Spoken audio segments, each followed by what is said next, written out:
But I'll rock your body. Rock. I'll rock your body. Rock. He ain't got no swag. He ain't got no class. He ain't got no style. Sack his pants off of his ass. Boy, I'll rock your body. Rock. I'll rock your body. Rock. Put your hands on the wall, don't move. Yeah, let me feel it.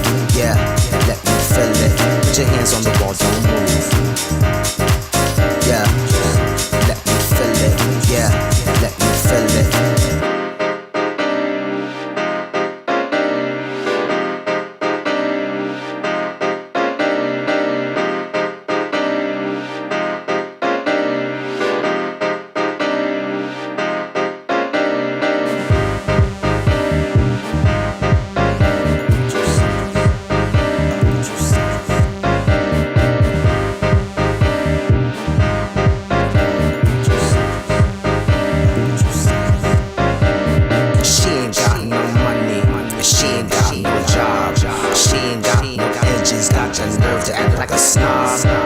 I'll rock your body. Rock. I'll rock your body. Rock. She ain't got no kids, but her dudes call that a mama. All up in that big body business, causing all of this drama. Girl, I'll rock your body. Rock. Said I'll rock your body. Rock. Put your hands on the wall, don't move. Yeah.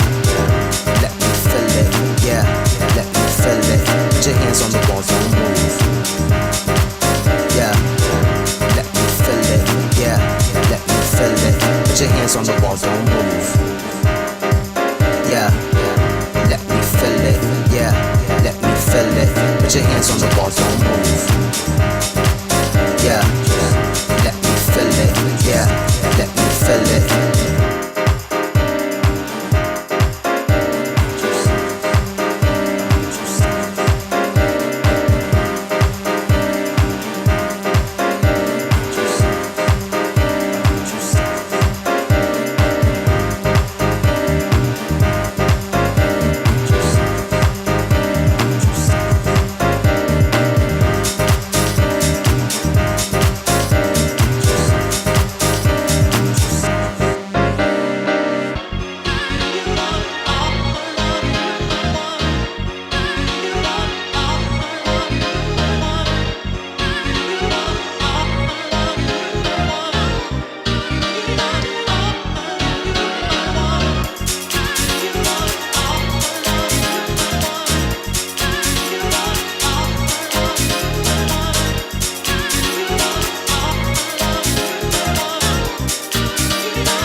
Queen of Spice in the building. It's Wednesdays. It is a fresh vibe today. It's beautiful out.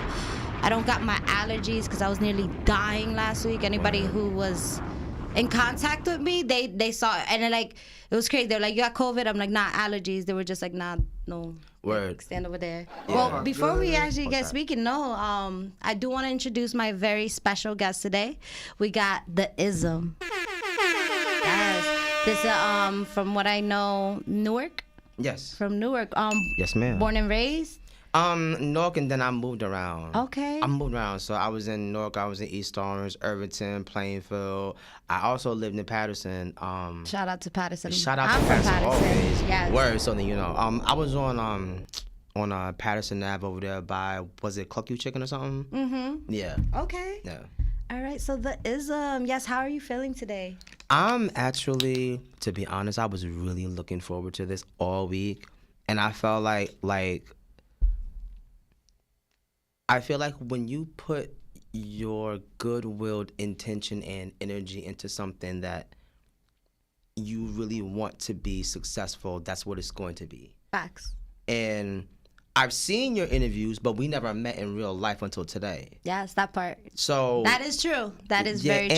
And like it's there, like The energy. like Oh. Senora Mendoza all day, like what's up? Like Thank you. don't play with me, like don't play with me. I love this. I love this. But yeah, but I really want to thank you for having me on. No, of course. Thank you for coming on. Absolutely. Thank you. Absolutely. Like after I saw Will's interview and I was kind of jealous. I was like, yo, like she's mad cool. I'm jelly. Like, I'm jelly. like no, like for real though. I was like, yo, I'm mad jealous. Like hi, I wanted to know if I could come on the show. No, that part. I mean, at the end of the day. But I did though. I really did that though. Like, Yeah, it's about building a community. You know what I mean? Yeah. And to me, it's like there's so many local like artists that are actually really close to us, and I feel like with my show, I want it to be a positive platform for people to come on. Right. You know, people like you're a DJ. I have people that are rappers, singers, business owners. Like I want to be. I want my platform to be like. You seen the Mina Mendoza show? You never seen the Mina Mendoza show? Yo, you gotta get on the Mina Mendoza show. Like, I want that type of vibe forever. Like, Word. I'm manifesting that shit too. Word. All right, let's give these shout outs to let's see who's in the check-in right now. Yo, shout out to Blaze. Shout out to my cousin Millie. Yes, my cousin Millie. Stay loyal. And shout out to the Sagittarius herself, Yo, Amanda. listen, yo, Sag is in the building. Listen, Linda, listen. He's Sag, a Sagittarius. He's a Sagittarius. Yo, who's ever Sag in the chat? Drop the emoji in the chat. Hey. What's up? We in. Drop that arrow. Kaplow. What's up? I love this. I love this. So yeah, guys, and I do want to do a couple quick shout outs just because I always feel like I want to do that in my shows, but I always forget because I do talk a lot. So I do want to shout out to Blackjack Mulligan's. Shout out to Nikki, the bartender from Blackjack Mulligan's. Yo, she looked out for me and Amanda last night. Gave us a great ass night out. So Nikki, if you're watching this or you get to watch this later, I am so happy that I made your night. It was like so crazy. So check this out, Ism. I was literally at the bar, right? It was like me and my girl Amanda were just chopping it up, shooting the shit, like just like catching up, you know? Yeah. So like we do our classics, like just a pickleback shot and a beer. And then I don't know what happens. Sometimes I feel like with people, they just need kindness. Like, when you seriously can ask a person, how are you, and genuinely mean that, like, so that could be a lot for someone. Powerful. It is. Like, you know, it's just like, and me, I'm not just going to say that and not care about it. Like, I'm genuinely saying it because I care. Like, hey, like, I want to know how your day is. Right. So I didn't ask her that, but I complimented her because I don't know. Like, I just looked at her ring. She had an engagement ring. I was like, oh, like, did you just get engaged? And then she was like, oh my God, like, no. And like, just her getting excited. Like, she literally looked at me and Amanda. She was like, these are on me. I was like, okay. I was like, thank you, Nikki. Right. Thank you. And then she comes back. These are on me again. I was just like. So shout out to Nikki. Yo, shout out to Nikki from Blackjack Mulligan's.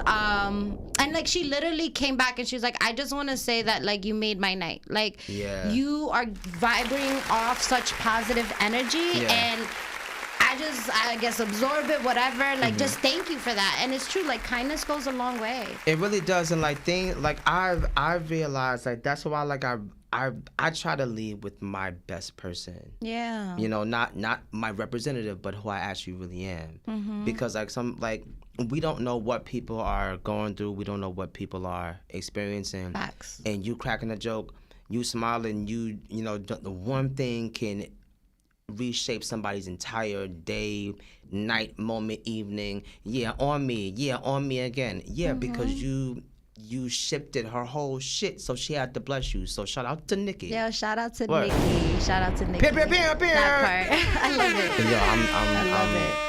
I'm a mess. Oh damn, yo, we got my cousin Billy. She's out here like, oh damn, I need a Nikki. Yo, Word, facts. right? Like, yo, listen, Linda, listen. Yo, definitely Yo. shout her out. She definitely. Hey. Yo, don't get me started. I'm a mess. Yes, I'm loving this energy though. All right, so the ism. Yes, ma'am. You gotta tell me why this name. Like, what's up? Like, where did it come from? What I does wish it I had mean? some. I really, okay. To be honest, on the back of Erykah Badu's Mama's Gun album, if you flip it over, it's a picture of her, and on the picture it says, "What's your ism?" And I was like, "Oh, that's it." But the ism represents everything that I kind of soldiered through and warred against, and sometimes lost, and sometimes won. But I still find it somewhere within me to keep going. Yes. You know, and everything that I had to fucking beat down to get here, like that developed, you know, me moving all the way to Atlanta to start all the way over again, to have to move back home to start all over again. Yeah. And then, well, who am I now? You know, like I've been this person where, like, you know, I was trying to be safe and shit, but now it's like I'm getting a little older. I'm tired of not, you know, using pronouns in my songs. I'm I tired love of that feeling you said like, you know that. what I'm saying? I Like, want you to continue, but like Yeah. I do love that you said that. Like it is a different world where we have to not. I catch myself. We have to be very gender neutral, you know. Yeah. So I love that. yeah, Continue. and then just for me, like being a black gay man, like I feel like I never gave myself space to be proud of myself, and to like. If I want to say he in this song, I'm going to say he. If I want to say dick, I'm going to say dick. Like, why do I have to feel like I'm going to shame everybody and myself. everybody's going to turn on me Yeah. because I decided to be myself for once? I love that. You know, so Yeah, that's I was about to that's say, what can we the, get a hand yeah, clap that- for ism? That was I'm that, not saying, I'm like, you look like the Snapchat filter. That filter, that everybody's like sad. Like, yo, I'm dead. Yo, but I love this though. Like that was Yeah. so beautiful because it's like the fact that you made a statement like that. That's powerful. Like you. that is powerful. And kudos to you for feeling you. confident and just coming out like that. Like that's it took beautiful. me a long time, sis. Like, it took a long time. Yeah. Like, I don't okay, the turning point was the Post nightclub shooting In Florida? Yeah, Okay. that's when it was all right, fuck it, like we can't keep being silent and, like, you know, allowing shit to happen and not saying anything, not lending our voice and our spirit to, you know, to like a cause. And something told me to download the instrumental to Energy by Drake, and I wrote it out, and I came out and I put it out, and I was all right, beautiful. well, that's it. I guess I'm it's a wrap. Like, ain't nobody gonna book my gay ass, but I'm done. and then I started doing house, like it's just been Yes. So it's, yeah, like I'm grateful for my trajectory, even though sometimes I still feel like it ain't, you know, but it let me hear, it let me, you know, all over, it's just hitting me, like my whole shit is like going through my mind, and it's like this is where we at now. Yeah. On the Mina Mendoza show, That Spicy Wednesdays, what's up with That it? part. Pew. So, quick question, love. Yeah. I'm a mess, I'm sorry. It's okay. So, you are a DJ. Do you consider yourself any other? I am an alternative hip hop artist I love that. Okay. who just so happens to shout out to my brother Unusual. Shout out to Unusual. Mi hermano, mi loco, all of that. I had a gig, and I didn't want to just go and just play my beats and just rap. Like, I wanted to experiment with that type of shit that he was doing at the beat shows and shit. So I was like, bro, like I've been trying to do like this, like effects rack, but it's not working. So he set it up for me. I did my show. It was at QXT's 2018, Yeah. maybe. Okay. And after that, that shit turned me on. I was like, oh, well, I guess I'm going to be doing this. And then people started saying, oh, I didn't know you were a DJ. And I was like, I'm not a DJ. But what I'm doing is technically DJing. The DJ life chose me. Yeah, apparently it did, because I bought that motherfucking controller today. I damn sure did. So, yeah, we'll be DJing near you very soon. All the vibes. Shit, all the vibes. I will house you for real. And yes, I see we got Ernesto in the building. Shout out to Ernesto, baby. Thank you for checking in. So, quick question. All right. So, how long can you say you've been DJing for? Well, since 2018? DJing, I would say 2018, but I started making beats in 2004. Okay. I've been writing all my life. Okay. But I started making beats in 2004. Mm-hmm. I put out my first mixtape in 2012, my first album in 2013. Yes. The self-titled album that's coming out later this year will be my 9th. Okay. So from 2012 through now, I've been releasing music and like performing and being the IZM. Yes. But the DJing aspect of things came around when I kind of said, okay, I'm gonna do this house record. Mm-hmm. But I gotta do some cool shit, because like I don't want to be up there like body face all up. Like I'll be like fucking giving it to you, like because it adds something else to just watching somebody just stand there and like, you know, perform at you. Like I'm giving you like my whole body when I'm turning these knobs, and I'm feeling like I'm giving you everything. And that's true. Like you could definitely like, even like how you describe that. Anybody who's been to like a house event. Oh yeah, you already know. You put your whole body in. Exactly. You feel the music. You feel the vibrations. Yeah. You could feel what the DJ is giving you. Okay. So when you DJ, are you a vinyl person or just? I actually just bought some vinyl yesterday. Wow. Okay. I'm a vinyl whore. I love vinyl. Yes. Yeah. And when I decided to piggyback on what we're talking about, that we said we were going to get into. Are we going to get into that now, or do you want to set that up first? We'll set that up. All right, cool.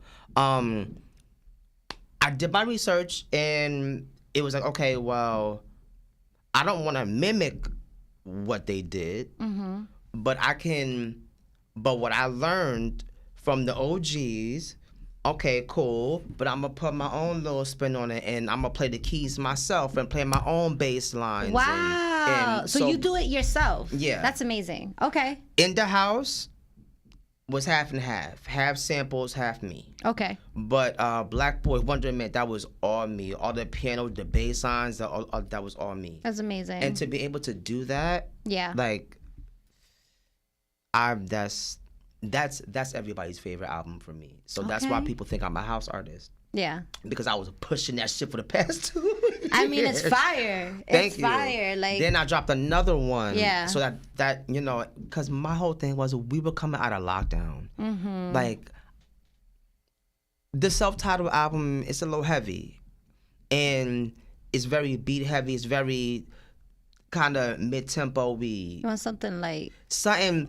Oh, no, it's heavy. It's like, heavy? This whole, like, my... Shout out to me, because I produced the fuck out of this album, okay? I'm done. Pure facts. I'm done. So I guess you would say that I really started paying attention to what I was doing 2019. Okay. And then that was when people started saying, oh, I didn't know you DJ. I don't specifically DJ. Oh, it's coming soon.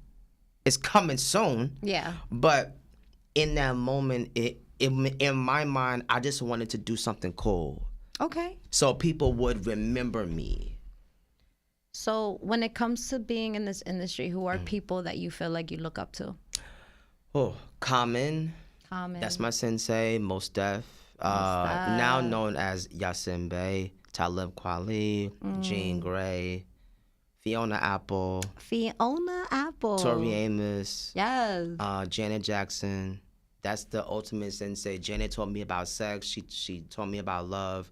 She taught me about, you know, how sometimes like we don't really feel like the greatest thing of all times, and sometimes we want to feel special and we want to feel that. Yeah. Like without money and material things being attached to that. Like I learned a lot from Janet, not just like musically. Like I learned like a lot.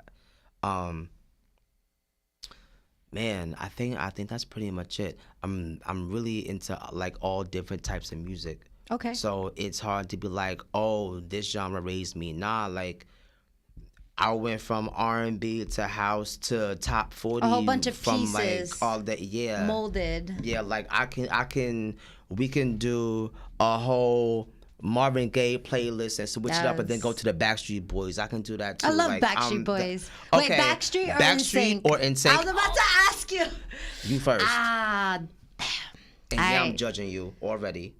I'm gonna be real. I mean, I'm always gonna be real. If I had to really choose, I'ma choose NSYNC. My girl. I'm gonna choose My NSYNC. girl. I like, but hey, but one thing I don't like Justin Timberlake right now. I don't like how he shamed Britney. I'm not about that because I am pro Britney Spears and I'm pro Janet. So this is a whole alliance right here. Yes. Also pro Britney. Justin, we ain't forget. Yo, We ain't forget.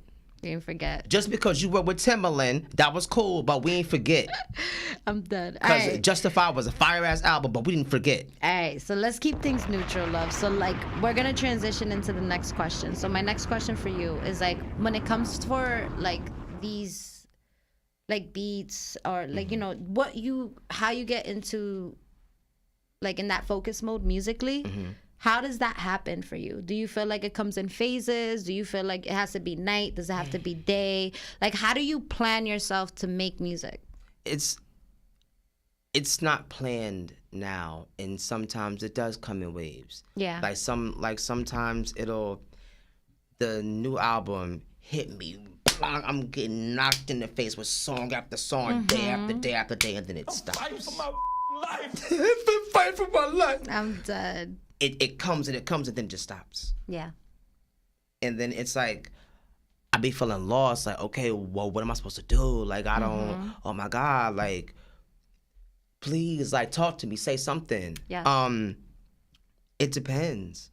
Like, I could be on the bus, and you know, people could be having a conversation on the bus, and it would give me a concept for a song, and then I go home and I'm like, and then something might come, something might not come. But it's never like, oh, I'm gonna write it's in it today. Yeah. It was more so like I just came from seeing my grandmother who has dementia. I know she's dying and I'm really sad. I kind of want to escape. Maybe I'll work on a beat. Yeah. And then that's how some of the songs are born, me seeking like some sort of positive escape instead of doing something that's gonna, you know, destroy me. Okay. All right. I mean, I love the fact that you said it comes in waves because I feel like when you're like an artist, I feel like you see art everywhere. Like there's no Absolutely. limit, you know. Yeah. So, like to me, I could see stuff on the floor and think it's art. You can make it into art. You could sounds are art. Sometimes you could just close your eyes and be outside and just take that as like I love doing that. Like hearing things is so peaceful. I'll go outside like 1, 2 o'clock in the morning and just sit there. I can't do that. I'm a woman. I can't. I mean, Right. like you're saying, like we can't do that. We You can't should do be that. able to, and that's Actually, kind of we fucked should. up. We Like that's should. not even funny. We Like that's kind of should. fucked up. We should, But but it's just put that out dangerous, you there. know. But I mean, it's if I very had 2 dangerous. dogs, I would so do it. Or I need that energy, like 2 large pit bulls. Like if I walk down the street with 2 large pit bulls, Oh, you ain't nobody's gonna fuck approaching with me. you. You are not approaching Nah, me at all. Two big dog energy. That's what I need. Like walking down 2 big the dog street. energy, Like word. who? When I see people, especially a woman, holding 2 Rottweilers, I'm I'd be like, like, yo, yeah, girl.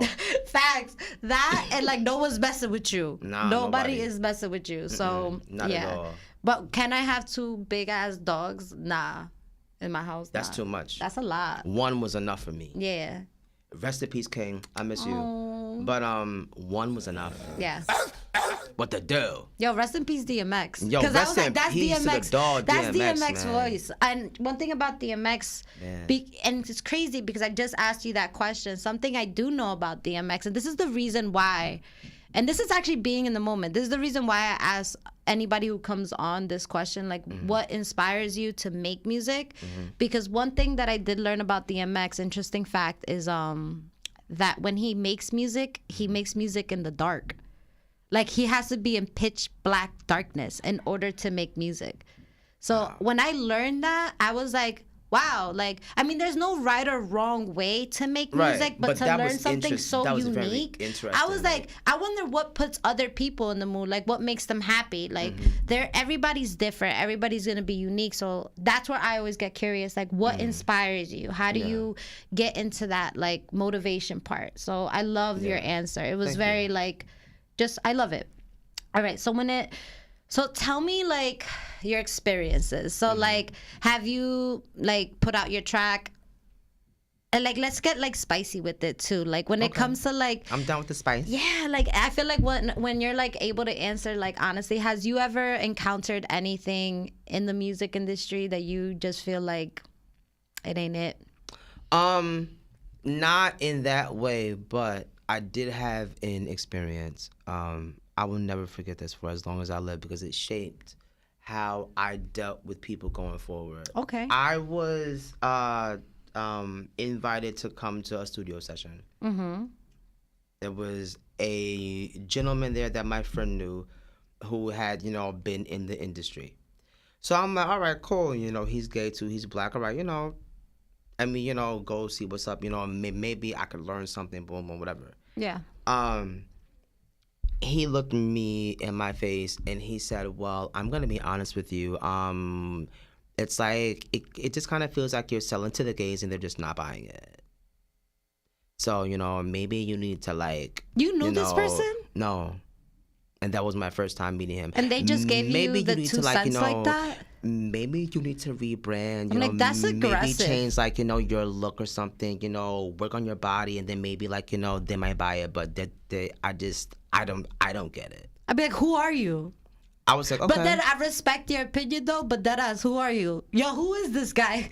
Who's first friends of all, with this person? I wish that I had the balls to be like, yeah. I'm sorry, and what have you done? Yo, facts. Like I'm the because you gotta keep your one, composure at all times. That's that's my boy. That. Like I didn't want to embarrass him because he trying to put me on, but I'm like, bro, like I had a Spike Lee placement in 2015, and you trying to tell me I'm trash? Like, okay, that's cool, but Spike Lee told me I was dope, so I don't give a fuck about what you say. Yeah. And I looked, I said, okay, thank you for that. And then after that, I worked on Wonderment, and then it's been crazy since then. So thank you, sir. Your bitch ass. He really tried to break my spirit, and he looked me in my eyes. He tried to break me. But what does that mean that you're trying to sell to the gays? That's where I get confused. I'm very conflicted with that statement. That's very aggressive to say.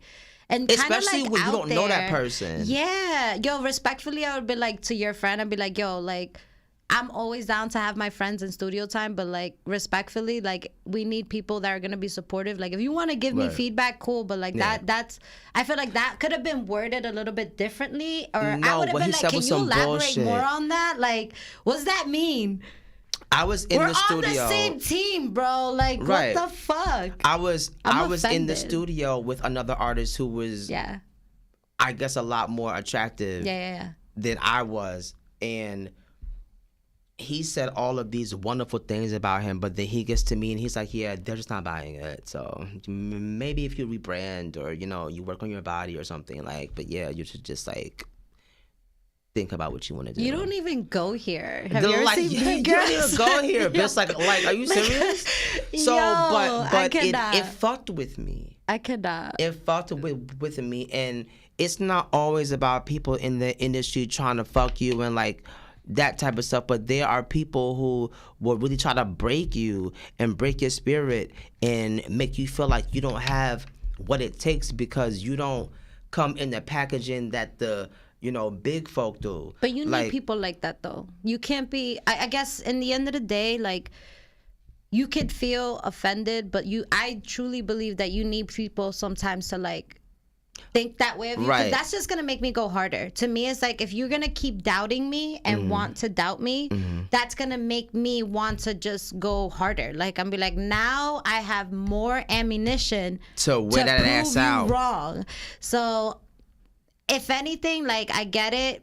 Thank you for your feedback, but Word. now I know I have to destroy you. I Right. must destroy you. Which is what I did in retrospect. But yeah, you know what? I'm gonna say it here. I'm actually glad that he did that, and I never Yeah. said that because it hurt me. But I'm glad because once I got over what he said, it was like, okay, so what am I gonna do now? And then that was when I started That's it. on my house Fart on journey it. and Literally researching. fart on and it. Fart on it and be like, Yeah. yo, have a nice day. Respectfully. Enjoy that, bro. Had to get some caffeine. Super nice and Taco Belly too on a. I'm dead. That's Like, eat terrible. And you know what's crazy? I went to Taco Bell the other day and I noticed that they're not the same anymore. I haven't had Taco Bell in years. No. So I wouldn't No, know. they're just not the same anymore. But Like in terms of like presentation or in terms of like the actual quality I mean, of the honestly, food? I don't even want to go into it. I feel like that's like another conversation. All right, we're gonna stick to the interview because sometimes I could throw myself off, love. Facts, and I will go with you. So Yes. yeah. All right, love. So the last question I asked you is like music that inspires you, also some spiciness, which thank you for sharing that. Absolutely. Another But the question. Spice Queen, like That part is not bland. It's like not it's bland. not at all. So, so tell me about it. All right, I want to hear. Have you ever like so when your song plays, right? Have you ever seen someone dance in a way that just didn't go with your song? Absolutely. Can you mimic that? Like what you saw? Okay, Because I feel like house music is so eclectic that it's like I'm curious. People just do what they want. So let me know. What did you see? So I was I was in a group with my brother Unusual, Dark Alley Echoes. Shout out to Unusual. Hey. And we were performing somewhere in Brooklyn. And I was doing Selector and I opened my eyes and this white girl was like, You know what you look like? You know, like when someone's advertising for a store and like the wind, that blow up And then she buddy, starts- that's just like oh, yeah, the joint, yeah. yes. Yeah, and yeah, that was totally her. Offbeat, the whole song. But you know what? Shout out And I to her. gave her She all probably the felt vibes. mad good. I gave her all the vibes. Yes. Because for you to be like girl, you girl, Comfortable. you know You're comfortable. you offbeat, but it's all right. Because it's house. I see you. It's all right. But you know what? It's I see okay. you. It's and, okay. And guess what? Yes. Once she got up, then everybody else did too. So Yes. yeah. So and shout out to all of the people that can dance that dance. Facts. We love y'all. We love y'all. Word. Yes, and I love that, and that's why I feel like I do, not because I can't dance, but like that's why I feel like I do love house music Word. because it's such a safe place for people. And Yes, that's why I started doing it. I can tell you this. I have never been out of. I remember, first of all, if we're gonna be completely transparent, if it Always. wasn't for house music, my son would have never been born. Not that I needed that, but you know, shout out to this father of my son because you know we're cool co-parents. That's how you Word. gotta parent kids. You gotta be Word. cool co-parents. Peace to him. But my first date with him, facts on everything, he was like. It was my first time meeting him, and I remember, not first time, but it was my first time taking him serious, and he was like, all right, I'm gonna take you out. Yo, I had him waiting for 4 hours. 4 hours. I think I was just gonna flake on him, I don't know, and I was like, damn, he still wanna chill with me. All right, I'm gonna beat up with you right now. Because I'd have been like, block. Yo, I'm good. fast. I was like, but he still wanted to hang out with me, so Yeah. I'm like, he's Okay. determined. Okay. So I remember he was like, well, since it's late, I don't know, let's just go to Brooklyn. I remember it was crazy. I was just like, we went to an Argentinian restaurant. I ordered a whole steak and 3 empanadas, right? A whole ass steak.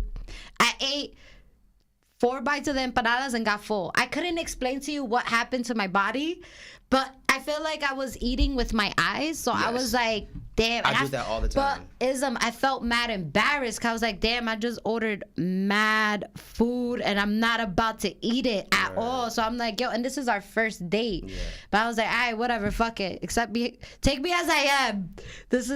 I'm not doing it on purpose. So I think he got pissed and was like, yo, you want to go to a club? I swear to God. I was like, what? You want to go to a club? Okay.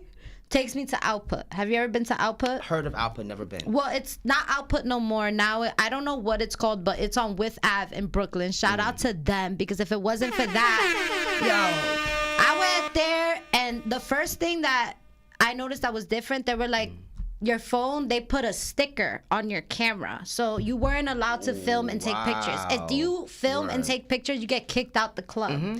So that right there, first experience with that. I was like, whoa. And then I went in there, and then it was like, do. And it turns out that Output, the reason why I made it so famous, they had a $500,000 sound system. Like, yo, like those walls were vibrating. And I ain't gonna lie, you know, we did some stuff, like, we did some drugs, and you know, because it goes hand in hand. You know, I don't have no shame. You know, I feel like it's part of the culture. You just don't abuse it. Right. And all I know like is you can't go to Output and like not drop it. Yeah, I know I popped one, and my whole life changed. Whole night, you good. Well, I met people from Germany. I met people from South Africa, all in one night, all in one club.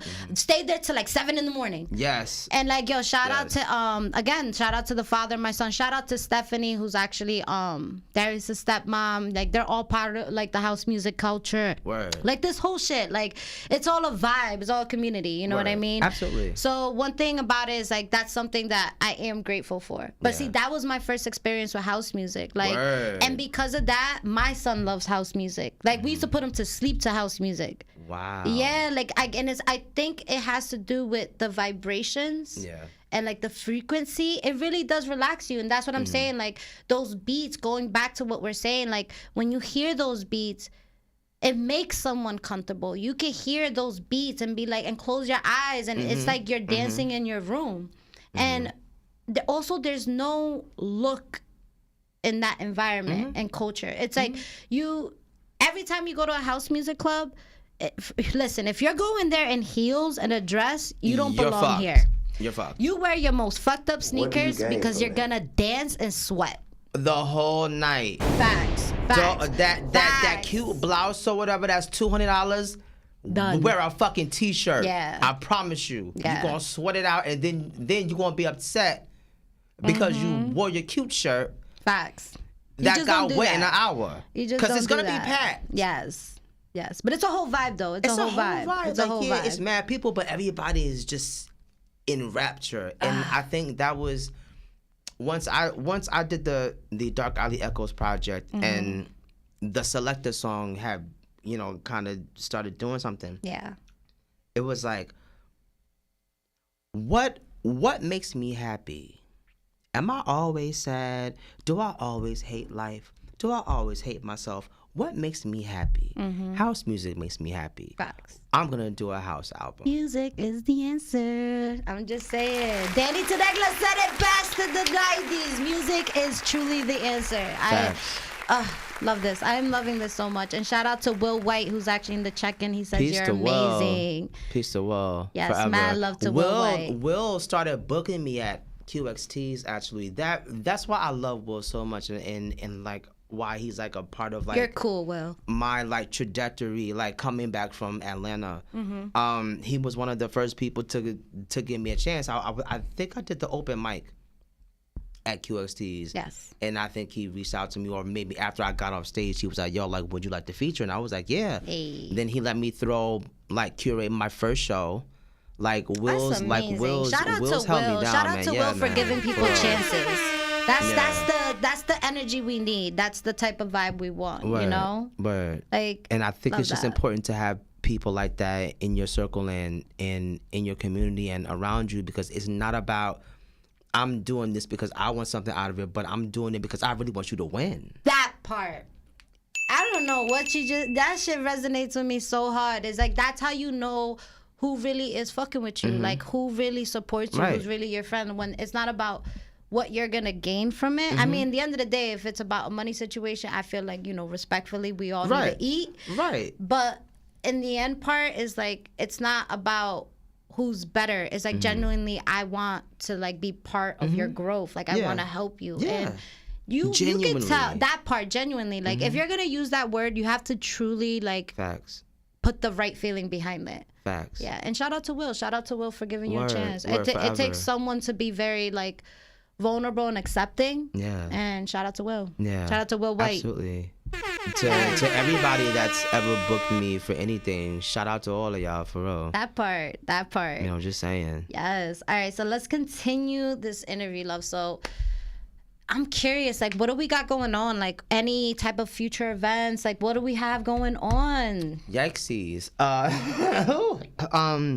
Excuse me, I'm doing a Juneteenth show. Yes, Juneteenth. This Saturday, on Broad Street in Newark, at the Source of Knowledge with my Everlu Culture family. Shout out to my Everlu Culture family. Yes. We got that. I saw that, the shirt. Yeah. Right? Yeah. I was like, wait, yeah. I know that sounds familiar. I pay attention. I pay attention. Yeah, I am. They asked me to be their brand ambassador, which I'm very, very proud to be. It's an honor. So shout out to my Everlu family. The day after, on Sunday, I dropped the first single for the next album. Okay. Slicker Than Your Average. Slicker than your average? Yes, ma'am. Oh, I like that. What a show wise. Oh my God. On the 25th, I'm going to be at the Sampler with Derek Braxton and DJ West. It is going to be my first time actually DJing a set. Like really DJing, like for real. Yes. Oh, he busy. Yeah. He's like, I'm gonna give you my whole calendar. Linda, listen. Yes. But yeah, I'm just really preparing for this new era that I'm gonna come into with like this next record and everything, and just kind of giving myself the liberty to really be myself and my full self, not just the self around Mina and the self around Will and the self around it. No, you're gonna get me as it is, and that's just that. Yeah. And that's okay. That you know, I may not walk along the same path as everybody else does, but the love in my heart and the love that I show is real. Yes. And that's it, Linda. That's it. Like, it's a lot of stuff coming up, but that's and this just is like all in Jersey? Mm-hmm. Okay. The Sampler is in Brooklyn. That is June 25th. I'm gonna be dropping that flyer soon. The single comes out on Sunday. Yeah, I keep myself kind of involved. As you should. Because one, it keeps my mind, because you're focusing. It's a lot up here, man. I believe it. I believe so it. I feel it. Me, I feel it. Yeah, I feel it. And it's not big, and I'm not out here fucking, so it's not like I'm putting that energy somewhere. So like all of that anxiety, that sadness, and that everything, like I just put it into. I try to get something positive out of it. Okay. So yeah. All right, love that. And one thing that I definitely so when you do these events in Brooklyn, who are you working with? Myself, or Chris Carr and Chris. Shout out to Chris Carr, Melissa Hunter Gurney from Brooklyn Wildlife. Yes. They've also been booking me for fucking years, sis. Like years. Okay. They're like pretty much through them. Yeah. Unless someone sees me at a show and says, "Hey, I really enjoyed you. Would you like to come and feature here?" That's how a lot of my shows happen.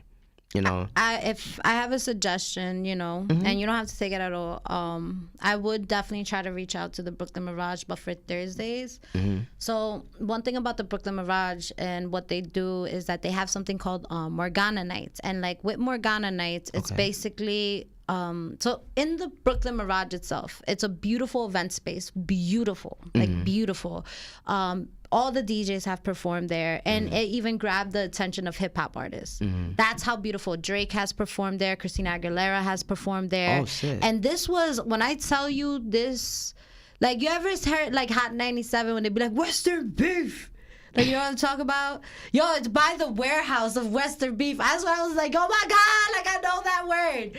But it was. Shout out to Western Beef, because back in the day, in the 90s, they held us the motherfucker down, fucking first of the month. Major so shout out to Western Beef, bro. Major sponsorship. But Listen, sorry. what I'm trying to get at is that Brooklyn Mirage, they have these nights, and it's called Morgana Nights. It used to be every Thursday, but I guess now with like COVID restrictions is a little bit different. But they bring on local DJs. And what it is like most of the time it's free. And it's amazing. So I suggest anybody who's like into house music to definitely check out these nights, especially if like, you know, you're tight in the pockets a little bit, because house music events are expensive. Girl. I spent $80-$90 on a ticket. And on the regular, because it's a DJ. Because To I watch bought somebody them last play year. music. No facts. But it was no regrets. No regrets. No regrets. None. So no regrets. But what was I gonna say? I'm done with you. So yeah, like I think you should reach out to them, love. I feel like I will. Get your music out there, because I feel like when you play in an arena like that, and it's just like be like, hey, it doesn't have to be today, but just so you know, I am available, because I feel like your sound goes with that crowd. Thank you so much. Like absolutely. That means a lot. Yeah. Like for real. Like, okay, because we didn't get there, and I want to tell you my house story. So let's talk about it. So when I decided that I was gonna do this house record, I said, okay, what I'm not finna do is act like I know everything and go out there and have fucking egg all over my face because I didn't do my research. So I did my research, and this was months. I don't mean like I read a website here, heard a song there. No, Larry Levan, I found whatever he produced, I sat through it.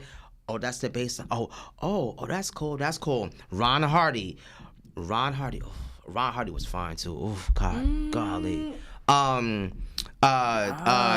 Terry, Tony Humphries, Kerry Chandler, like Danny, Junior Vasquez. Oh, Junior Vasquez. Oh my God. Dropping names. So yeah, those were my senseis. Yes.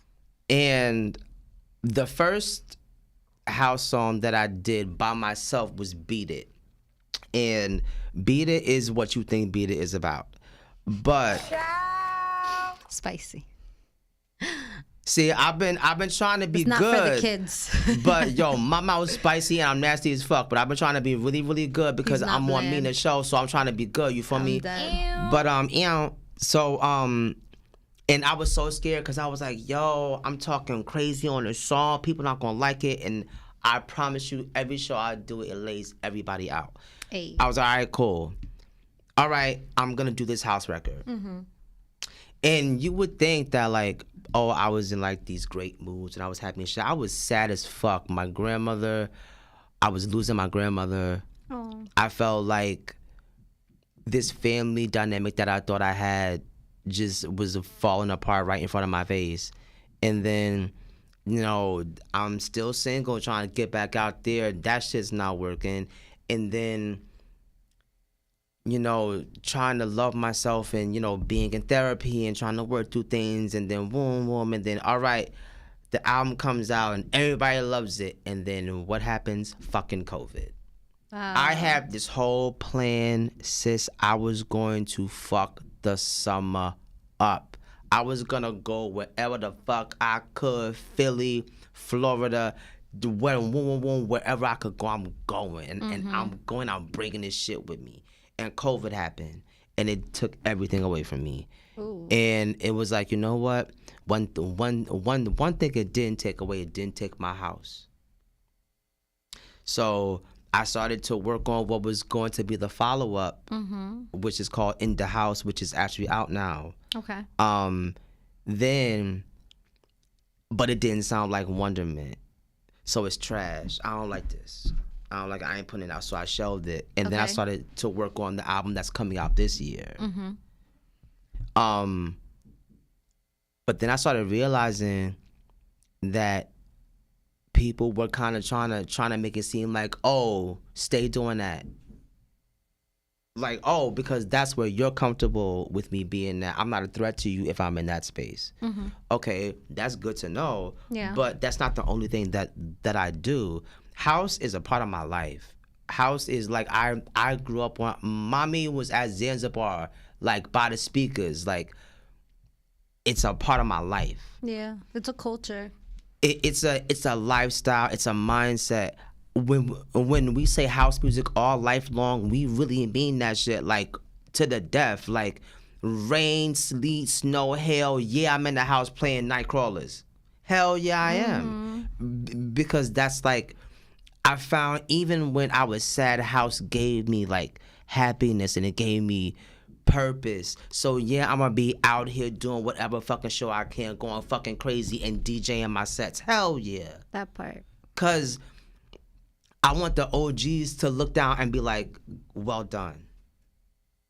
I want, if I ever meet Kerry Chandler or Todd Terry, well done, sir. Facts. That would mean so much to me. Danny Jr., that would mean so much to me. Because like I studied these people. I studied them. Yeah. They were there when I wanted to kill myself. They were there when I was hungry. They were there when I was trying to pay back rent and couldn't get to the studio. Like they were there for me. Mm-hmm. So I feel obligated to be there for the people who partake in my music and my walk of artistry. Whatever that may be, house, rap, boom, boom, da da da. I want people to go after their shit. Yeah. Especially people like us. Yeah. We don't get people championing us and go, Mina, go after it, sew that dress, go girl. Yeah. Even if it's crooked, go girl, you'll fix it. That pattern cute though. Support. That fabric cute you need though. The support. That little things like that make people feel like they can fucking do anything. Mm-hmm. So every show I do, before I get done, go after your shit. Yes. I don't care what it is. If you want to rap, sew them dresses, write that book, go after your shit. Yes. Because at the end of the day, when we leave, it is only the things that we've done that are going to outlive us. And I don't want to have been here and I didn't leave anything behind. I love that. And definitely like what you said, like it's true, it's a culture. Like Word. I can't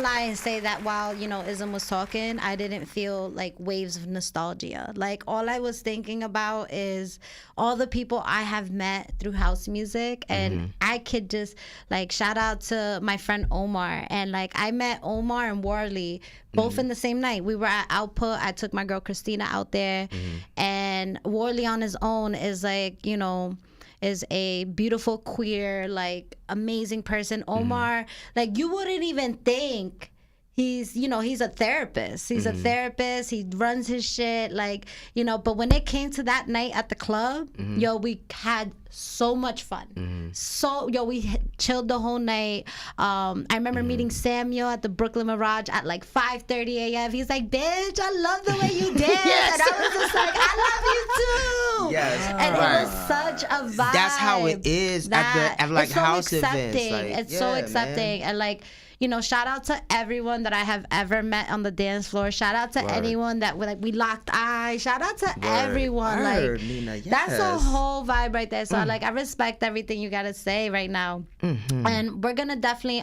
get into like a break because we're gonna jump into the spicy hour. It's gonna definitely get spicy. I've been fucking waiting. Ooh. So real quick, we're gonna jump into your music. So what I'm gonna do is, just because I did like that beat so much, we're gonna go ahead and bring back Don't Move, but then we're gonna follow up with Is It. It's it, that's my baby. Anything you wanna also, like, what I would recommend, love, because after this we are gonna jump into the spicy hour. If you wanna give any other shout outs, also let the audience know where they can find you on Instagram, like give out your handles and all that. Thank you, Mina, because I always forget that shit. I get so Me too, caught I up forget in, like, things all the time. If you would like to follow, well, first of all, peace to everybody in the chat. Yes. I've been, seeing stuff popping up and moving, but you know what I'm saying? I've been trying to engage. You feel me?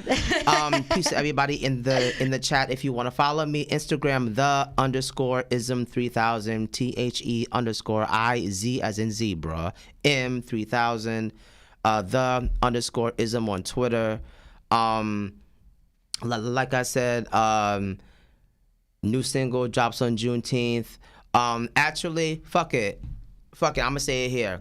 What In we honor saying? of Bandcamp, this Friday, Bandcamp is donating their shares to like black organizations that are like fighting like gun violence and shit. So Slicker Than Your Average is actually coming out Friday on Bandcamp. Hey. So yeah, there's that, and then it'll be on the streaming platforms on Sunday. Shout out to my Everloop Culture family. Shout out to everybody that's ever booked me, that's ever done a collab with me, that's ever interviewed me. My family and just everybody all over. Thank all of you for being here. But Mina, thank you for giving me space. Thank you. This for means so much to me. Aw. I can't wait to get spicy though. But yeah, That part. it's in it. That's everybody's shit. Like Yes. I can't do no shows and not do that song. Okay, love that. All right, so everybody stay tuned in with us. I recommend, like, if you're gonna be part of this musical break, definitely put the music up. If you are Yeah, in your car, absolutely. and like I said, just feel the music. One thing about house music is that it sees no color. It's for everybody. It is all about diversity, inclusivity. So I would say definitely for this musical break, before we jump into our next segment, take the time in to be a part of that with us. So Word. yeah, Marv, take us there. Hope you enjoy, family.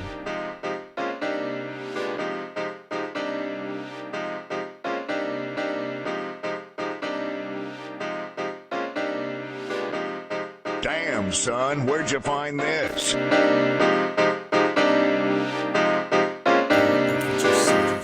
You are watching a master at work.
Put your hands on the wall, don't move.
You are watching a master at work.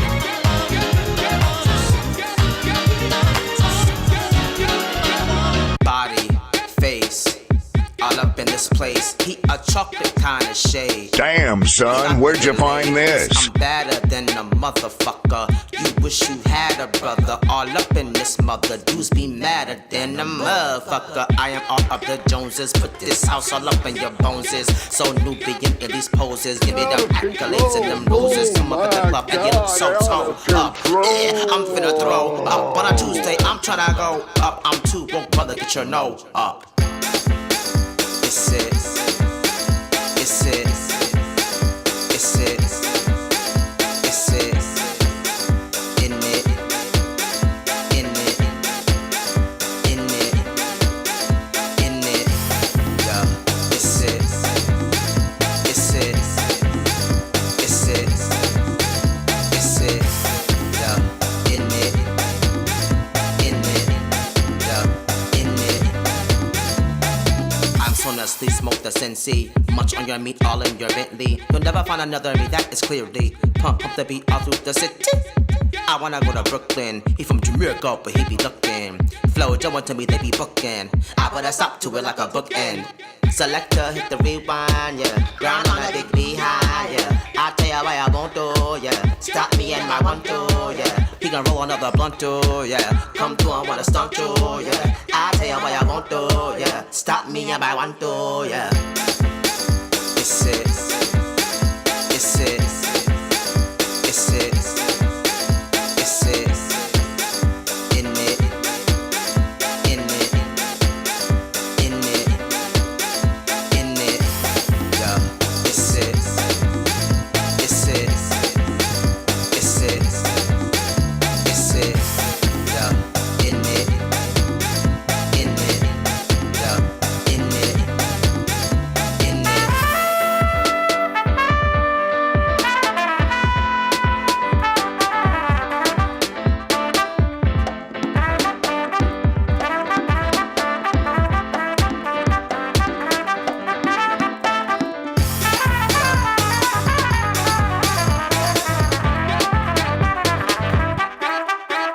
It's it, yeah, in it,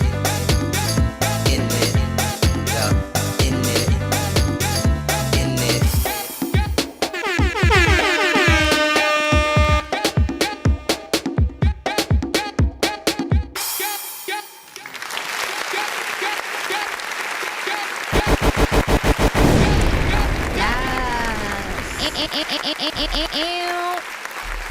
Yes, it's Mina Mendoza, little girl, big personality, queen of spice, and we back. Yes, all the vibes, all the vibes. Yes, we got IZM. He's with us in the spicy hour. Anybody who was listening to the music, I'm curious. I mean, I know I got Amanda's feedback in the check-in. How did y'all like that? How was y'all feeling it? Like, good vibes? Good vibes? Got you happy? You know, all that. I hope so. I hope so. I was definitely. You guys weren't seeing it because we were on the transition screen, Yeah, but well, we I was was getting vibing. it. I was definitely bopping. Definitely bopping. But yes, we are in the spicy hour. We're here. Spice, spice, spice, spice. No bland shit here. But yeah, so you know, definitely, I feel like when it comes to this segment, I like to talk about it all. I feel like it's very I'm with it. important to talk about topics that make people feel uncomfortable, but it's about making it comfortable again. Right. Absolutely. So definitely something to look out for sure.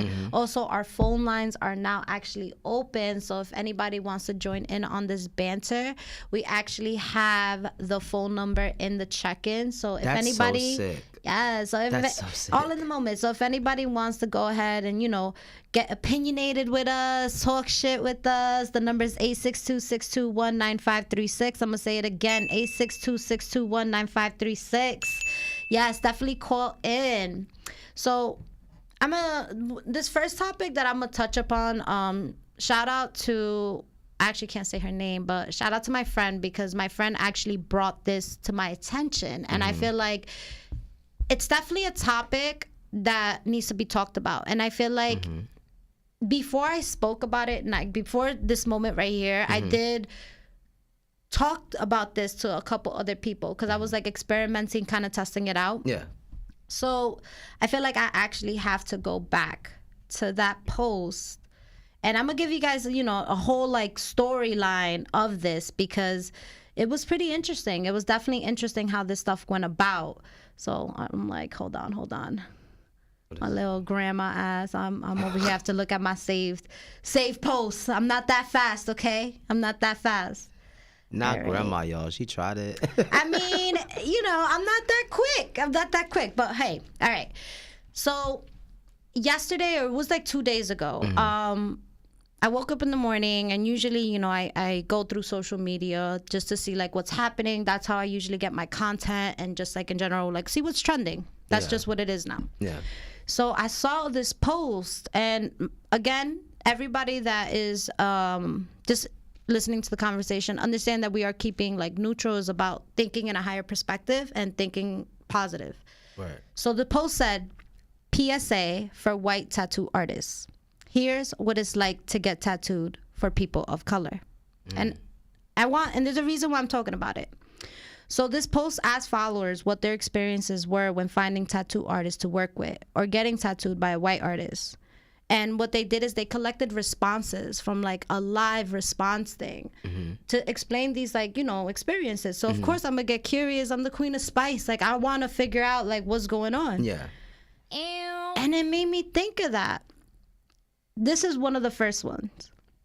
Have been to many white artists, but my tattoos never get posted on their feed. And I had to think about that, and I really tested it out. Even my girl Amanda tested it out at the bar. We went through a couple, because I follow a couple artists, and barely any people of color on their posts. And again, I'm not saying that, the person's race. It's nothing about that.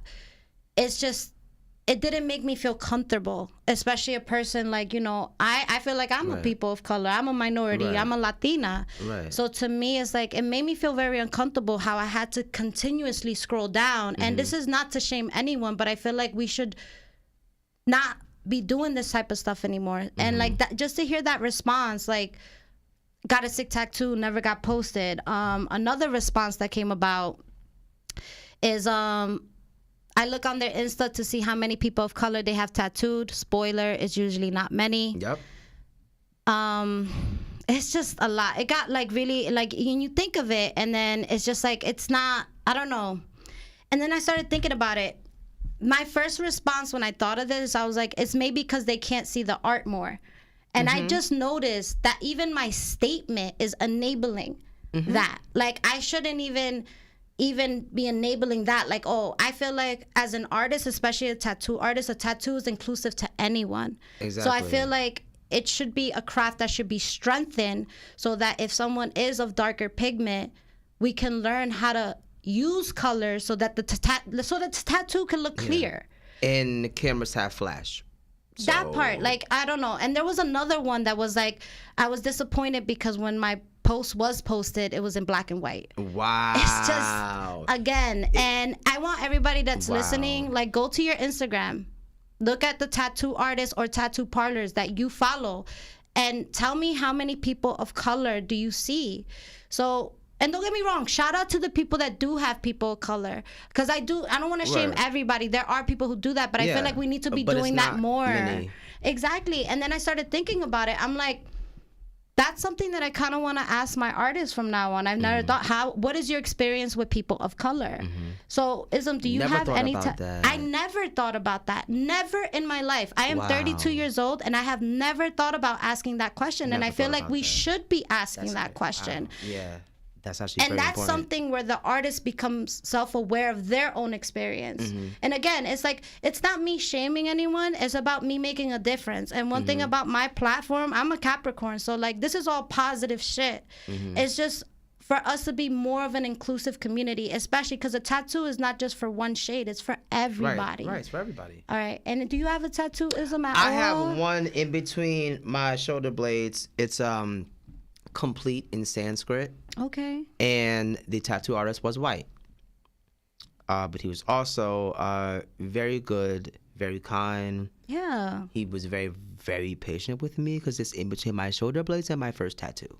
Okay. So you already know Yeah. I can imagine how that pain is. Yeah. But, But yeah, go ahead. he made it a really, really cool experience.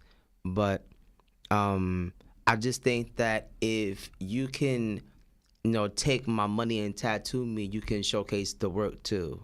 Yeah, that part. I don't really want to hear, oh well, we can't really see it. Cameras got flash. That's an enabling statement, and I stopped myself from saying that because I was like, I have to stop saying that. Like, you can't. I feel like that's not right either.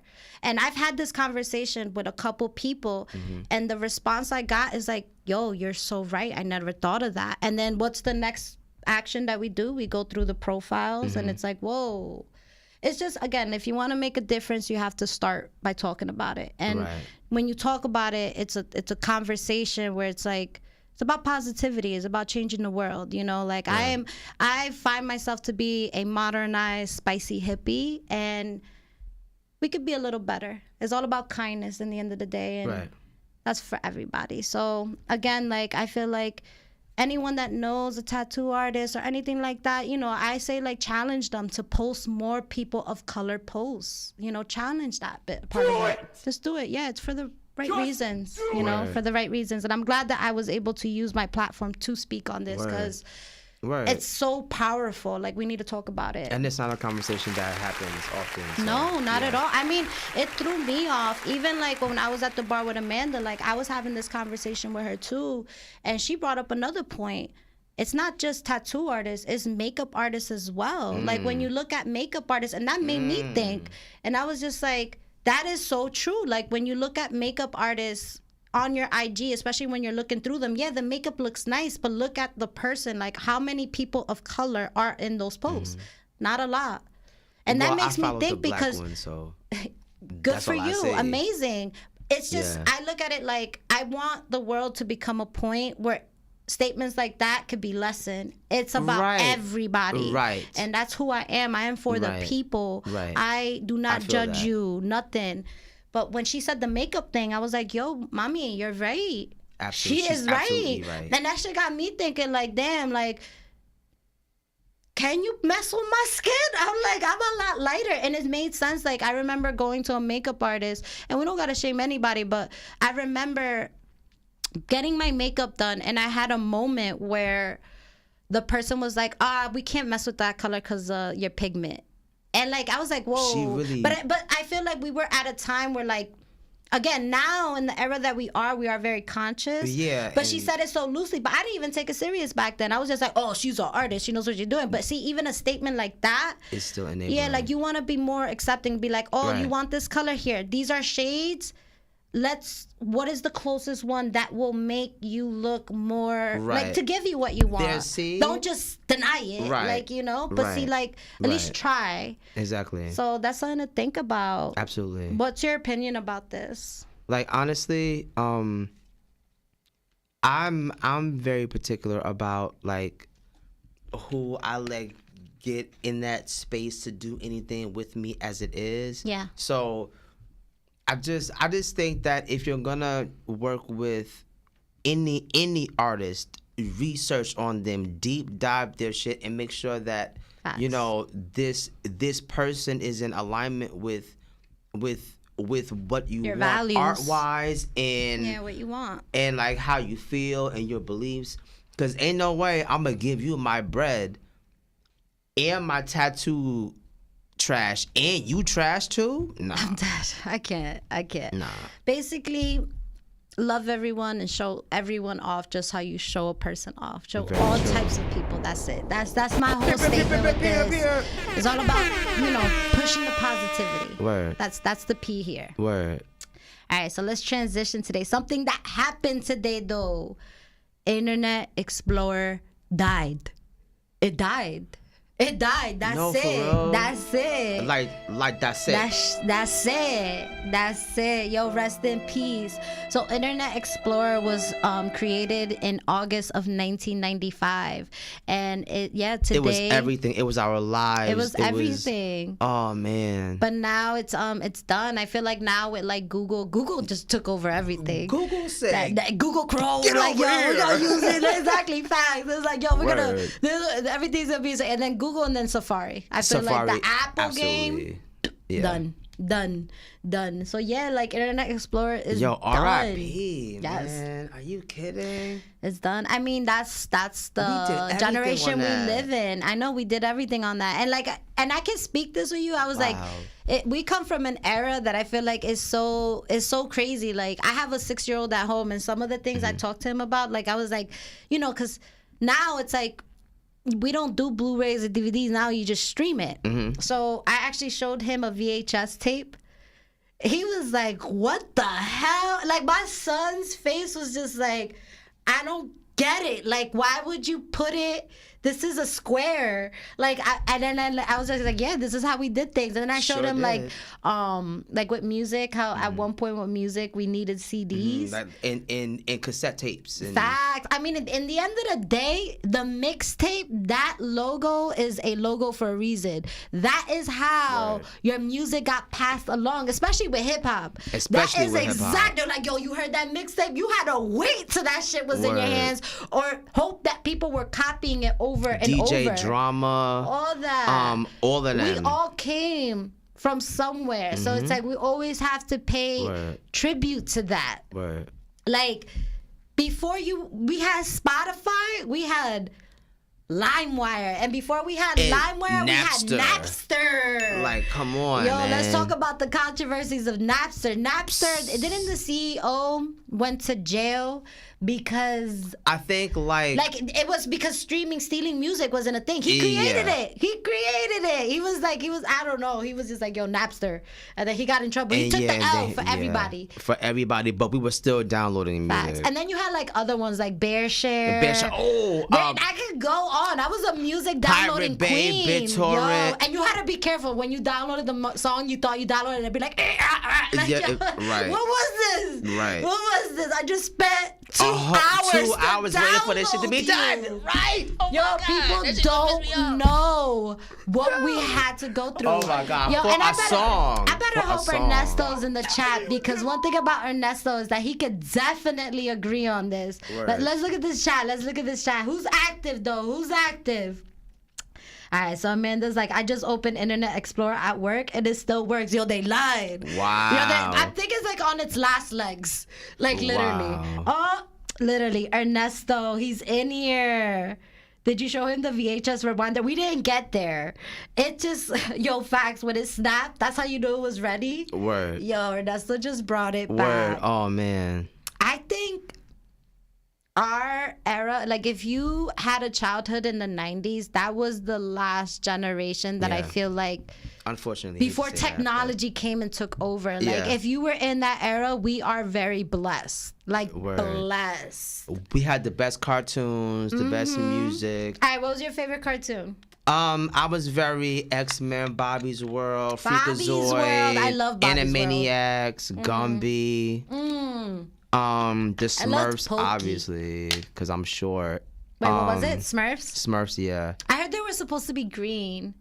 There was something about that, like that would have been TV weird. techno. Maybe that was just me being gullible. There was something about that being green. I don't know. I heard it somewhere. Crazy. I heard it somewhere. Definitely heard it somewhere. See, if I had to go back, I don't know. To me, it was like Nickelodeon, like. Yeah, I had cable. See, no, y'all had the good shit. Y'all had Are You Afraid of the Dark? I love that shit. Y'all had the good shit, man. We had it was like what do I know, like Kenan and Kel. Yo, I grew up on Kenan and Kel. That was like prime time television. That was like all that. Yo, and when you think about it, all that was almost out of pocket, because yo, the thing that was so fire by all that is that they had Missy Elliott. They had real. Remember when they used to go in when it would end? Yo, let me know who's active in the check-in. Do y'all remember that? In all that, I remember Missy Elliott performing. Usher performed and all that. Yeah. And I'm like, yo, these lyrics, and these kids are just like in the crowd, like chill it. Like I remember seeing it when I would go to my grandmother's house, because she was the only person in the family that had cable. Oh, and felt that. Yeah, that was I knew was not when to I saw go all to that, people's houses when because I was like, oh, they don't even got TV. Oh, the Double Dare. Oh, yes, yo, you brought it back. Woo. Double Dare. Double Dare was everything. Yo, one thing about Double Dare, they had this like one, like the thing about Double Dare, I love the trivia. Low key, I love trivia. Yeah. I'm very big. I'm really good at trivia. And but the part when they used to do the obstacle course. Oh yeah. And it was the gumball I used to machine like where you that. like throw yourself and you go through the slide. Low key, when I was a child, that was like definitely something I want to do, and I still want to do now. Facts. I would love to drop on the gumball machine. Facts. That'd be so dope. It would be dope. Oh my God, who we got in the check-in though? Oh, Amanda just said it. Real Monsters. That was the shit. That was the shit. Yo, but Word. crazy. Yo, they look crazy. Like the Word. guy that was holding his eyes. Remember he used to put his eyes in the water? Oh my God. Like, yo, so how do you cover them? Like, Right. so many questions. But yes, Amanda, you got me feeling super Word. nostalgia. Yes. Word. Repair man. Yo, I'm telling you, all Word. that. Yes. Word. All right, I'm going to transition because honestly, I could go about this forever. Facts. But let's get into another topic. Mm-hmm. One thing that I'm definitely going to talk about, and shout out to Ernesto for sending me the information about this. So if you want to call in, boo, and share this banter, definitely call in. But he put a post, and it was like celebrity terrorism. And obviously, it was about, all right, you know about Kim Kardashian, how she wore Marilyn Monroe's dress? Yeah. Oh yeah. Yo. And it was a whole unnecessarily big thing about it. Yeah. Listen, I'm all about body positivity, but that shit don't fit you, bro. It don't fit you. It's not your size. So before we turn it into a body shaming thing, listen, Mina Mendoza is about positivity. Word. My issue with this is that she took a historic piece. That is a historic piece. Yeah. She sang that in front of John F. Kennedy on some mistress shit. Happy birthday, Mr. President. Word. In front of his wife. Some G shit. Crazy shit, The yo. grand thought. Spicy. That's spicy shit, yo. That Marilyn word. Monroe was spicy. And shout out to her because she's a Gemini and her birthday just passed. But yo, disrespectful. I don't know if you seen it. Oh, I better hope that's Ernesto. Who we got at the check-in? Hello. Who we got at the check-in? Me. Yes, Oh, Ernesto. snap. Yeah. You told me to call in. Yes. Yo, so tell me, boo, like, what can you share with us about the Marilyn Monroe dress? Okay, so as you may or may not know, I'm a huge Marilyn Monroe fan. So when the Met Gala happened, I was convinced it was fake. I was like, no, this isn't the real dress. This is a replica. Like she wore it once, and she had to get sewn into it the night of JFK's birthday party. Wow. So, and she's like going through a real depressed time in her life. Yes. This is her second miscarriage. She like not eating. Like she's tiny. Like she is tiny as she's ever been. Mm-hmm. And like her measurements fluctuate, but whatever. She had to get sewn into this dress that was basically made for her. And I was like, there's no way Kim Kardashian is wearing this. Her handcrafted, beautiful body is not getting put into this, no matter how hard she tries. No facts. And then, she was wearing the mink shawl, and I was telling my boyfriend, I was like, it's not clothes. That's the only way, if it's real, the only way she's in it is that they didn't close that shit. Yo, facts. So that's why she's wearing that thing. Yo. Also, Kim is like 5'2", Marilyn's like 5'6". Oh, I didn't know that. I don't know that either. Yeah, so she's like taller and she's bustier. She's like a 30. She fluctuated, but on average she was like a 36, 38 bust. Yes. And then she was like a 24 waist. Yeah. And then her butt usually went around from 34, 36 to like 30 when she was really skinny. Ooh, So I was shout like, out to there's Ernesto no with the way- measurements, The though. word, right? Yo, so like, I ain't yes, precise. Taught me something. I know a lot about Marilyn. I've read a lot about her. So what do you? But, she's Yeah. So tattooed on my body. what do you think, love? Like what she did to that dress? Do you feel like she ruined it? You know what? Dresses, age, fabric ages, things happen. I don't think anything they could have done would have protected it. Mm-hmm. But at the end of the day, we got to stop blaming her. We got to blame Ripley's Believe It or Not for letting her do all that BS. Yo, facts. Yo, he's so true about that. Like, who approved this? I mean, you could have said no. Exactly. You could have said like, no. Just tell her no. Yo, facts. No, You'll be more famous for telling her no. Exactly. Damn. Yeah, and then people online are all blaming her. I'm like, no, you gotta, it's like when a little kid does something bad, like, you gotta look at their parents. Like, facts. who's Right, raising facts. them? Like, who's letting them do this? Facts. Yes. Oh my God. Okay, so you're saying it's Ripley's Believe It or Not's fault, not Kim K's fault. Right. I agree. I agree with that too. I agree with that too. Because people are gonna be. Somebody's got to be the fall guy. Yeah, someone's got to be the horn blower. Kim. But like Ernesto said, Ripley's. Facts. Take that L. Facts. You ruined that fucking dress. You ruined that fucking dress. You ruined that fucking dress. It was a fire dress too. Yes, my love. And thank you so much for calling in. Thank you for sharing that information for us. Especially since you're like Marilyn Monroe's, like, you're her fan. And just thank you again. I miss you so much, Ernesto. I love you. And yeah, I love you too. Thank you so much for supporting me. Thank you. Of course. It's been a fun show. I can't wait to get back to watching it. Love you, boo. Yes. Mwah, bye. Love him. I love Ernesto. I actually had him as a guest on my show.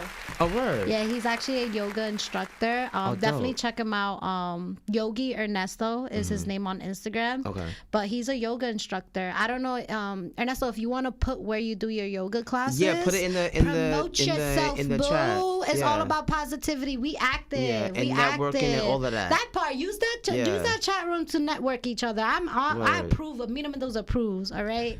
Mina Mendoza You heard it right approves. here. That part.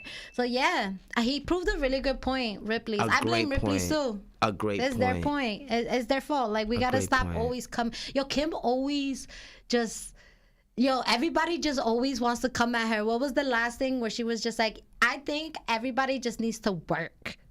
Oh, But with that was taken ella out se of pasó, context. Like, That was taken out of context, one. And two, it was the way she said it. It was people can receive things if you say them a certain type of way and not like try to make it seem like, oh, I'm being a lazy bitch. Like, that's not the case. And like, Kim, you should know that. yeah. Because you know why we know you, girl. And it's not yeah. because you are fucking...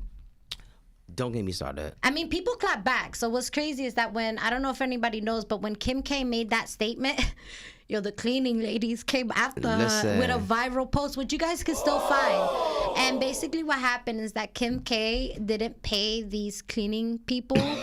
And they had a bill of like $20,000. It has yet to be paid to them. And when they tried to reach out to her, they said it was the cleaning business fault. But I'm like, girl, you got money though.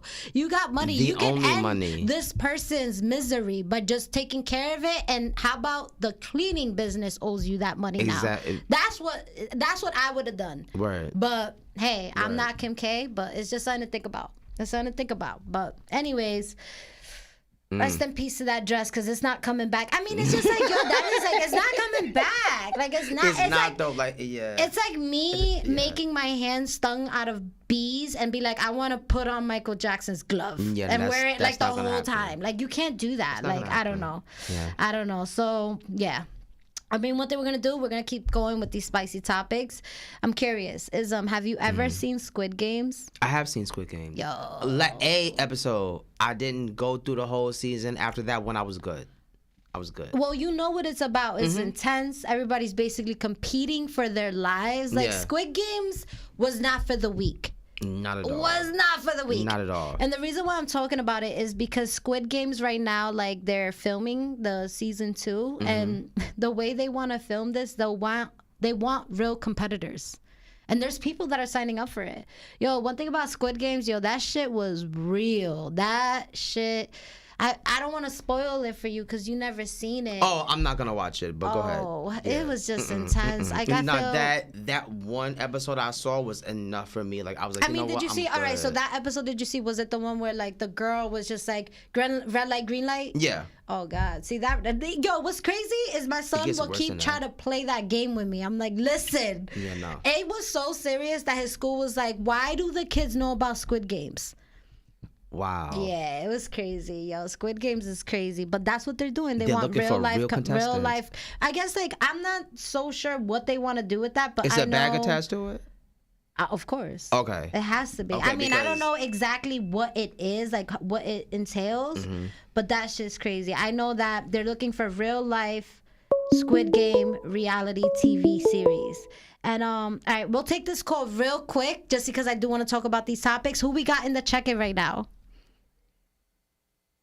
Come on, now you already know who it is. It's Vegan Wine. We got Vegan Wine in the building. Yo, how you liking the show though? I'm digging it. I like to talk about the Squid Games, the Yes. house music. How you doing, Mr. Ism, Mr. Grandfather Clock? What type of sandwich you got? Yo, I'm dead. He came for you. Yo, peace, man. He Peace, came peace. for you. Yeah, peace, man. Of course, peace, peace. What type of Peace, sandwiches you like to eat? You know what I'm saying? When you listen to the house music. Turkey and salami with mustard cheese. Everything on the extra vinegar. He's specific. Very. Okay, I don't play. now I here- don't play by my subs. Now, here's a real question. Toasted or regular? Regular. I don't do that toasted stuff. Not toasted. What's wrong with toasty bread? I like that soft bread. I like to feel that softness and to feel it melt in my mouth with the vinegar and the Yes. I mean, he described it really well. Right. So you like a sexy sandwich? Sexy sandwiches. I do a little Yo, bit. back to back with the sexy sandwiches though. Last guest, it was a sexy It sandwich was the way too. you described it. I mean, yeah, that's my go-to. Okay. Everywhere, what's up. Subway, That's everywhere. salad. That's Ooh, the Subway. the bodegas. They get it Yeah, right. the bodega sandwiches are the best. The Subway. best. Like they give you meat and they like care about the helpings of the meat and the. Wait, you're saying Subway? No, I'm the about to bodegas. say what? No. I was like, wait a second. Hell What Subway no. do you go Cheap to? ass Subway? Hell no. Yo, so I got a question for you for Subway, Vegan extra, Wine extra. and Ism. Blimpies or Subway? And everybody in the check-in too. Blimpies, Blimpies. or Subway? Blimpies all day. Blimpies. What? Blimpies. All right, everybody in the check-in. Who we got? Word. I'll wait for that thing to move. But I say Blimpies too. Blimpies, hell yeah. And why Blimpies? Why Blimpies? To be They care honest, about your sandwich. Yo, facts. Facts. They give you real bread. facts. They give you real bread. Yo, anybody who goes to Subway, y'all know what I'm talking about. When y'all get the sandwich and the butt They of the eat- bread, they it's like eat- mad they big eat- for no reason. Word. Yeah. Yeah, if you eat from Subway, no disrespect to Subway, in case y'all want to hit the endorsement. You Word. know what I'm saying? Not out here, but you eating bunk bed bread food. Like, you eating bunk bed bread. Word. That shit tastes Bunk weird. bed Bunk bed bread. I'm dead. Yo, Yeah. what was that guy that lost all that weight from eating Subway? Oh, Jared? Jared. Who ended up we being don't like a talk sex about that offender? nigga no Oh, more. He facts. fucked Never up. mind. He Yeah. Just kidding. We're canceling him. Yeah, but yeah, he's done. Yes. Yeah, all right. he Vegan fucked up. wine in But the. I got a spicy question for you. Let's go. You ready to get spicy? Nothing bland. Awesome. So what happens when you dancing with somebody in the club and you feel that boner hitting you? Dancing real close. Dun, dun, dun. Yeah. Yo, you know what's crazy? I didn't know that song was about that. Yes. Isn't gonna be playing the music and you feel a boner hit you. You feel a vegan wine. What you gonna do? You gonna leave? Social or you gonna keep distance. dancing? Get the fuck. I'm dead. Yo, but that is. What you doing? You backing up or you going with it? Who, me? Yeah, you. Oh no, I'm a nasty bitch. I'm with all this shit. Oh, me? Oh, I back up. I back up. You back up? Oh no, I I'm with back the shit. up. I back up because respectfully, this is me in the club. True. I either dance by myself, dance with my girls, and I love dancing with someone who's gay. I'm gonna just Right. be real because yo, people. I love everyone. But I feel like sometimes guys in the club are too aggressive. And my thing is like, yo, I don't even want you to sweat on me and grind on me. Just dance in front of me, bust them. See, I'll put you on the spot. I'll be like, yo, bust a move. I'll grind, you know, I'll do something cute. You know, grind a little bit, but I'm not that type of girl. Like, I'm that type of girl that I actually like to move. Like, and that's how I feel like, I'm like, like, don't get me wrong. Like, you know, I've been to basement parties back in the day. Yeah, so, I know how to shake my ass. It's just, I'm above that. Like, it's just like, nah, I'm good. I don't want my back to sweat yet. Word, yet. I respect that. You know why? You don't want nobody putting you in the walls of Jericho while you're trying walls of Jericho, yo. I'm dead. And you know what it is? I'm tired of guys just standing there while the girl grinds on them. It's so like...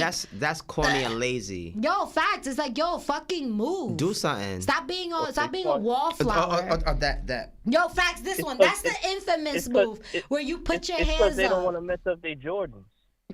Then you shouldn't be here. Like, you know. That's why you wear your shell toes that are old. That part. That's also one thing, vegan wine. If you never been to a house event, that's another reason. You look good, but you gotta wear something that you know that you're gonna be comfortable because you're gonna dance a long time. You're gonna sweat, and people might step on your feet. Right. Word. So. Oh, that's why I wear steel toe boots.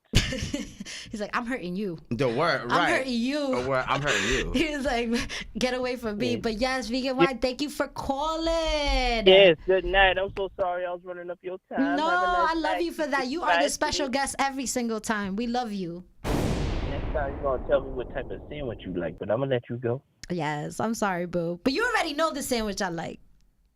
Yeah, I know it well. Good night. Bye, vegan. I love you. I love him. He's such a great, you know, still don't know who he is. Fucking hilarious. But you know what? He's here with us. He's always with us, super supportive, and I love you for that. I love you, vegan wine. We all love vegan wine. Yo, he didn't even shout out Amanda. I know Amanda's feeling some type of way in that check-in. He always shouts out Amanda. But anyways, let's keep going. Let's keep transitioning. So, another thing that I do want to talk about, we talked about Internet Explorer, we talked about tattooing, Marilyn Monroe's dress, Squid Games. I want to talk about this. What is the worst job you ever had and why?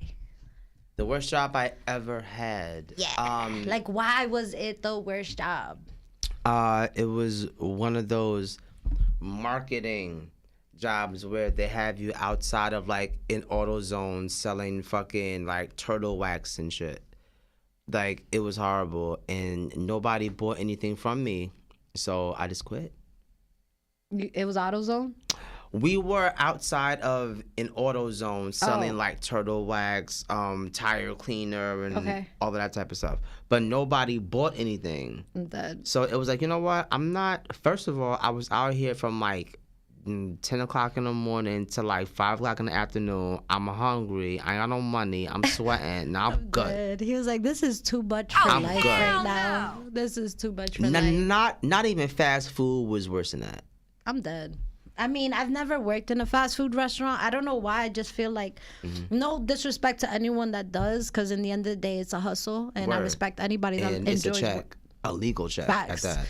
And yeah, I don't think I could do that. I think I love my skin. I feel like if I were to work in a fast food place, like that oil, I don't like to, you know, even like me, the most I've ever done in food service is maybe be a server, bartender, but I like to cook, but just too much of that oil and heat, I would never do that. That's like an uncomfortable environment for me. Yeah. So to me, I don't think I would do that. And then being about fried food all the time, like I can eat fried food once in a while, but after a while, like I'd be on my healthy shit too much. Yeah. So I feel like where I work, I actually have to like it. But we've all had our bad jobs before. You know, we have to learn from it. We have to learn what we don't like. If I had to think about that for myself, like what is the worst job I've ever had? I take pride in my work. So I feel like even when I learned not to like it, I found ways to like it, like add magic to it, like make it my own. Word. Yeah, because, you know, like, how you say it's a check, and I don't want to fail right away. Let me at least try. Right. So let me think. What's a job that I feel like I had to leave? Damn, I feel like, I don't know. I feel like every job I did really put my best forward. Oh, I'll tell you what job. and it wasn't bad. I just felt like it was crazy. Like we all quit on her. So it was when, but it wasn't done on purpose. And I don't know if I talked about this, but if I did, I do apologize. But I'm gonna share it again. So there was one time I worked for a sneaker store, and this was back when I was 18. I was in high school, and you know, when you're graduating that senior year, there's a lot of life events happening. You know, it's graduation. You have senior prom. You have senior pictures. It's just that year is very eventful. Yeah. I feel like your senior year, you're not really learning. It's just event after event after event after event. So, excuse me, you know, my high school decided to pair everything together, and I had let her know that in advance. I was like, hey, I have my graduation. A week before my graduation was my senior prom. I was going down the shore. I already had it booked, everything. She's just like, hey, do you think you could come to work after your senior prom? And I was like, nah, I can't. Like, I already booked that. Like, that's for me. So I was like, I told her no. She's like, okay, well, when do you think you can come in? I'm like, I'm not going to be available for 2 weeks. That's it. And she was like, oh, we can't do, like, she gave me this whole bunch of bullshit. And literally, I was like, you know what? We're going to call her Linda. I was like, you know what, Linda? I feel like I'm not really appreciated here. And it seems to me that I'm not the right candidate for you, and maybe you should just find someone suitable for the availability that you need, because right now I don't think I fit into that box, and I don't want to either. And that's how you respectfully say, fuck you, bitch. Yeah, facts. And then I never hit her up, and I don't know if I started a movement, because I quit, and then I got a text message an hour later. She's like, I just walked out. Oh, shit. And then the next day, my other girl quit. I cannot... I cannot lie to you. And then shit hit the fan when 2 weeks later she hit me up apologizing, asking me to come back. Oh, hell yeah. And I told her, I was like, you know what, Linda? Like, no, I feel like we burned the bridge already. Yeah, it's done. Like, I can't go back. I can't go back after that. I can't. Nah. So that I could definitely say,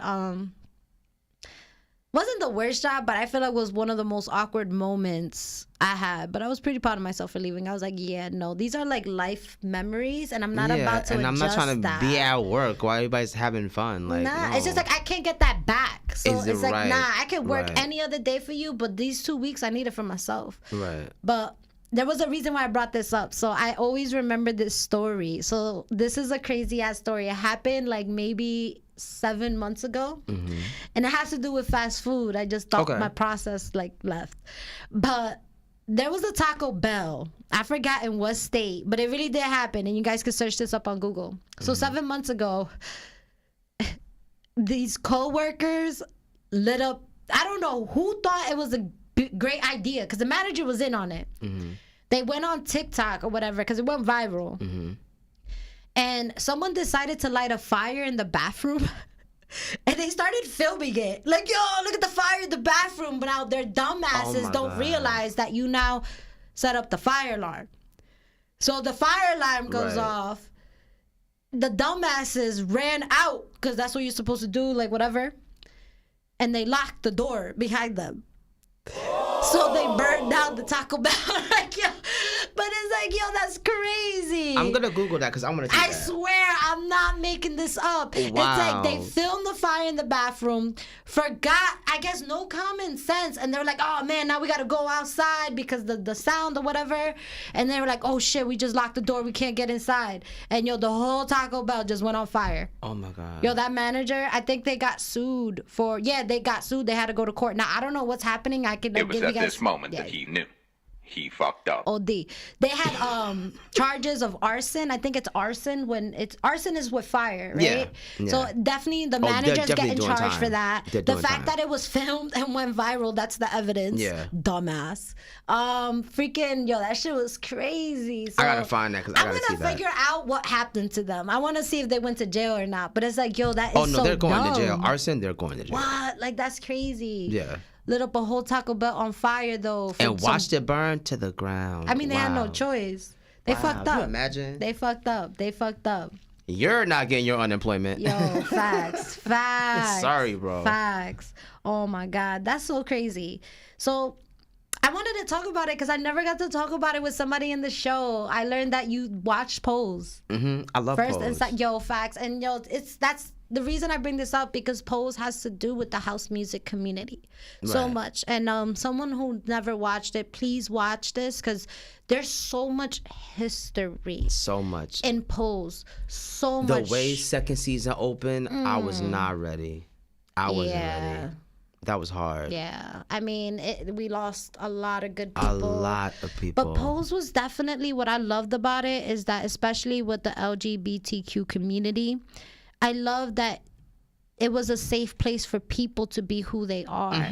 And that's what, like, these ballrooms, when they had those dances and all that, like, it wasn't okay for you to be out in public like that. So the fact that you had a place, like, it's not that it wasn't okay, it's just, unfortunately, that was a generation. It wasn't safe. Yeah, like, you'll get targeted. That's the main word, safe. Like, they will beat you up. And that's a real thing. And, like,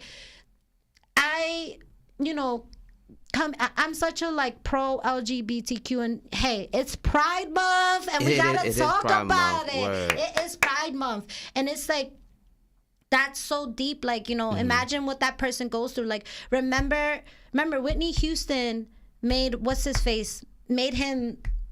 What was the dancer? Oh, why am I forgetting names? Like, just made him feel safe. Like, I want to dance with somebody. Like, that music, like, in that season, and how it made that person feel. You know what I'm talking about? Yeah. Oh, the name escapes me. We'll go back to that, but still, like, the houses, like House of Abundance, House of that, like, that was a thing. And shout out to the House of Evangelista. That part, which actually was a real house. Evangelista, yeah. I'm not sure if it was Abundance or this one, because they went through their phases. I think so, yeah. And was it Tyrell? I'm not sure, but some of those characters were really real. And another thing that I love about Pose is that they promoted more about, what was going on. AIDS was a big thing. Yeah. AIDS was a very big thing. And again, like, to see all the shittiness that was happening outside that world, but the minute you walked into that door and heard that music, it was a wrap. Gone. Music really truly is the answer. And I feel like that just resonated with me completely. Like, having a house, like, and people that had never watched this, if you hear the word house, like, even the history of it, like, do you know why they call it house music? Well, yeah, because the music was created, like, in people's, like, basements and their houses and shit, and then they would take this music and play it at the warehouses, and therefore it became house music. Yep, and that's how that word got created. And it was exactly house music what you was said. very, very, very, like, this with ballroom culture. Oh, completely. So, like, there was no one without the other. Absolutely not. That, I feel like disco was a major. I love disco. Let me tell you something. Disco is house. Disco was a pre-house. I love disco. I love disco. Don't sleep on disco. No. I'm telling you. If I could go back to, I would love to be in Studio 54 in the 70s, girl. Stop. Choose me, because that's how they chose the facts. Choose us, because that's how they chose people to get into the club. If you remember, I forgot what his name was. Steve Rubin. Steve Rubin was one of the owners of Studio 54. He would go outside and be like, "You're cool. You could come in. You could come You're in. Cute. You could come in. Yo, facts." Yeah. It was so. This club was so iconic in New York that during that process of picking, he was like, "I'll pick you if you strip naked." It was 5 degrees outside. And they would strip butt ass naked. And she went to the hospital for hypothermia. That's actually a real fact. Look that up. That really did happen. That's how powerful this club was. And the thing about Studio 54, not even hell. Listen, they were serving up sugar booger on platters. If you went to Studio 54 and you actually got to hang out in the basement, listen, everybody was definitely doing somebody. And it was very hush-hush. And you know what? The key thing about that club that was chef's kiss, he had a personal photographer. No club was doing that. And Steve Rubin hired this personal photographer to create this hypeness. No one else was doing that. And those pictures, when you see them to this day, you got Michael Jackson, you got Whitney Houston, David you got Bowie. that part. You got people showing up in a horse. Elton John, who I'm going to see in July. Shout out to him. I love Elton John. Word. I love Elton John. And it's just like this place, this iconic place. And what I loved about it is that celebrities and people mingled. And it wasn't a big deal. It wasn't like the celebrity came there with security. No, they came there with like their peoples. Their and peoples. they was like chilling. That's where you could just actually like how bump we into would chill in the Michael club. Jackson. Yeah. Facts. Like you, that's it. You went there that night, it was done. And unfortunately, it got busted. I recommend anybody to look up the history with that club. I feel like that club was gonna break shit. There was a documentary that came out maybe like a couple of years ago. Highly recommend it. Yeah. Anything with Studio 54, definitely check it out. Is a reason why that shit was just, you cannot replicate that. They were hiding money in the ceiling. Yes, they were making so much money. They were making so much fucking money. So It was much crazy. money. And it's just crazy. I think he just got too loose with it. Remember, when he started serving up that sugar burger in clubs, that's when the cops came in and were like, what are you doing? Yeah. What is going on here? You know? I'm pretty sure they were high too. You know what I mean? Because they were like, yo, can we enjoy it for a couple nights before we bust on them? Right. Yo, facts. Word. Because I'm like, that was the place to be. The place where if you got in there, like people treated you differently because you could get into Studio 54. Yes. And one thing about Mina Mendoza, I love club culture. That was, I feel like, the 70s era. Because that was, they were only open for 2-3 years. I feel like after that area, if we really want to talk about with house music, we got to talk about the clubs that definitely opened doors, like Palladium. And We're talking about Zanzibar, Limelight. All and that. Limelight. Limelight was the big one. And Have I'm you trying ever to been there, search. though? The church? No, Yeah. I was too young for that. I went like a But I know couple the of years history. before they shut it down. Yeah. And I felt so bad shaking my ass on the dance floor in this beautiful old Roman Catholic church. But the sound system was amazing. stupid. So anybody that doesn't know it, Limelight, what made it so famous, and I just got the name, so Peter Gation, and I'm gonna do a little hasten. Peter Gation, what made him so famous is he had an eye patch. And he'll be the guy behind the scenes with the eye patch. He owned 4 clubs. He owned the Tunnel. And anybody that knows about the Tunnel, that was historic, and that was something different. You know who performed the Tunnel? Notorious B.I.G. He performed the Tunnel. A lot of hip-hop artists, house artists. That's how you know it's beautiful in there. The Tunnel, Palladium, Limelight, and I forgot what was the other one. He was making so much money that each night he was making $320,000. Now, the government cracked down on that. And unfortunately, he got... what is it that when you not expunged, but like when you're not allowed in the country no more, not expelled, it's something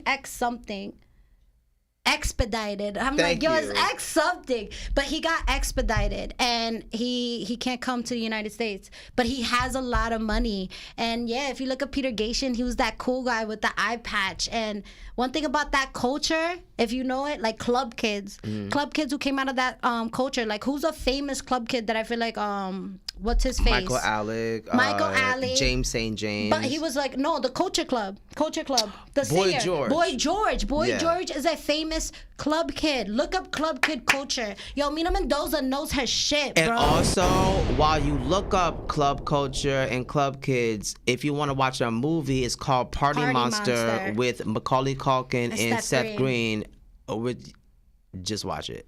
But no, that's a true story. Yeah. And I think Poor Michael Angel. just got out of jail, actually. Yeah, I mean, there's a lot of stuff going on, and Peter Gation is still alive. He's in Canada. He can't come to the United States, unfortunately. But The money they made was crazy. yo, facts. He had shit on lockdown. On lockdown. And if I could go back to that era, I would. Because, like, oh, my God. I would love to even, like, be a part, like, Disco 2000, like, those theme nights. That I know about it so much. The concept alone for Disco 2000 was brilliant. Yes. Like, I think that Michael had really, really brilliant ideas about bringing club culture and the weirdos together. That's where you were allowed to let your freak flag You could fly. wear whatever the fuck you wanted to wear. If you wanted to come in the club with a fucking crop top, a big ass belly, and platforms, you got space on the dance floor. Facts. I promise you. Facts. Now, not so much. And that's to put one out right there. Amanda Lepore, who I actually met. Yo, beautiful, like LGBTQ star. Like, yo, I used to work at Le Bain. It's a French club in the city. That's where she constantly frequents. Anybody who doesn't know Amanda Lepore, look her up and you'll be like, I know who she is. Right. I know who she is. So it's wild. Everybody, yo, we got Sid in the building. Yo, shout out to a club person. Shout out to Sid. Sid's been in the dance floor. Yo, how many times? I can't tell you that feeling when you hit that dance floor and you see someone you know. I will not see Sid for like 6 years, and we will lock eyes and be like, yo, and then end up chilling for 4 hours, like douche, douche. Yo, I'm telling you, go to a house party. If Mina Mendoza invites you to go to a house party, go because she knows her shit. Trust me, life-changing shit. Life-changing shit. I could talk about this forever. All Yo, night. Sid, let me know. What is your favorite house club? Because a lot of them shut down because of the pandemic. We lost a lot of them. Output was definitely one of them. What's your favorite? Oh, Output. There you go. Yes, I love Output. And Mirage. How do you feel about Quantum? Definitely check out. Quantum. That's another place to check out. It's in Brooklyn. Open? Okay. Yeah, it's definitely still open. It's still alive, guys. We gotta keep it alive. It's like a dark secret. And Sid, thank you so much for jumping in. I really appreciate this is his first time in the check-in, and like we go back, and I'm happy that you're here. But listen, we are 1 minute away from the show about to be over. The IZM. I just wanted to say thank you. Just of course. Like, this is dope. This is really, really dope. Thank so proud of how you've evolved. So proud to have been able to share space with you. Like, it was an honor for real. Like, thank you. Thank you. For real, thank you. And everybody, shout out to the IZM. Check him out. Newark Native. A lot of events coming through. Give out your Instagram handle one more time, love, so they can see where they can find you. The_IZM 3000. That is THE_IZ as in zebra, M as in Mary, 3000. That part. And just some quick closing before I go, because I have some events too that are gonna happen.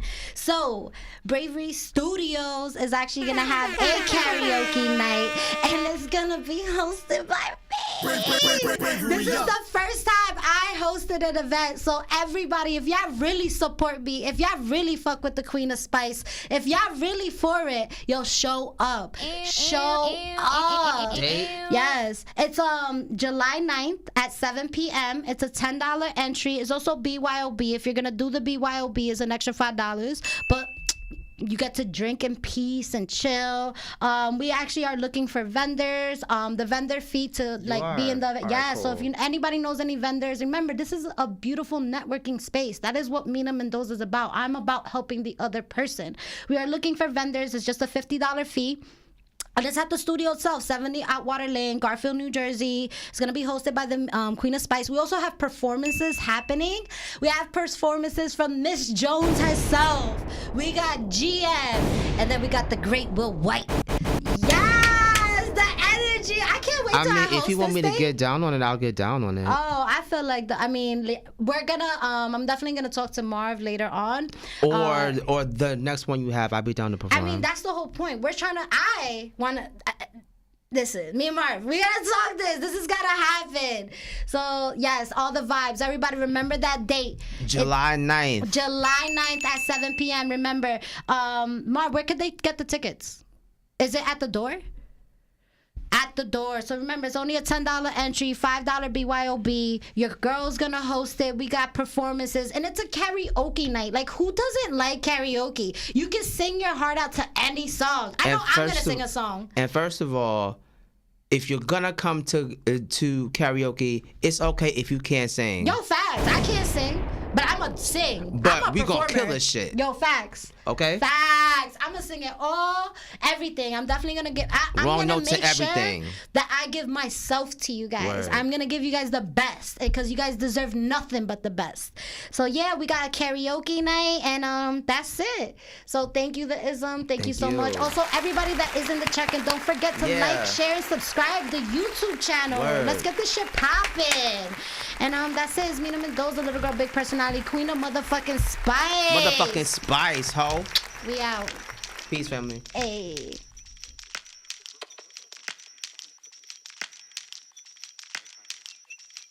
Yeah.